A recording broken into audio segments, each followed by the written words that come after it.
For example, we could say, if I put this here and this here, we can define as there being a relationship between the two.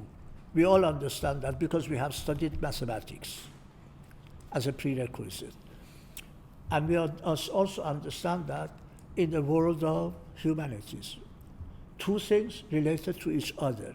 Now we will explore that relationship and its implications. Could we do that? Do we understand?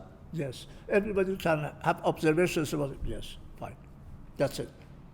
So I would give lectures about the extensions of exploring such an issue in mathematics, in literature, through stories, in music, and in mathematics, of course, that is fundamental. Right. So at first the students would say, let's see, we thought we were talking about architecture. I said, think about where architecture comes from this. Don't let's start by thinking, let us work out what is architecture. Let's work on this. So for example, by way of this, I was not limiting this to myself. I say, now today we are going to talk about,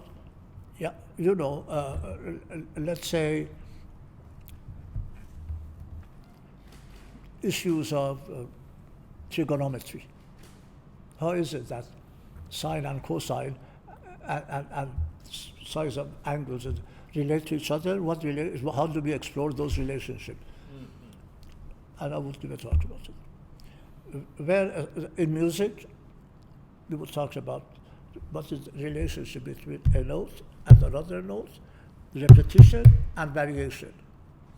And where I felt we should have others, we could invite from the university. So for example, as one of them, I invited a composer, colleagues from the music school to come and just talk about the two things and their relationship.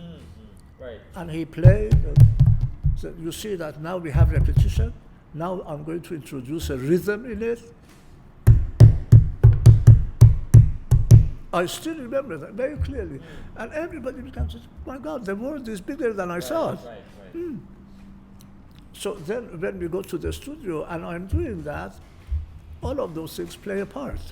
So I was working beyond architecture and to the heart of architecture.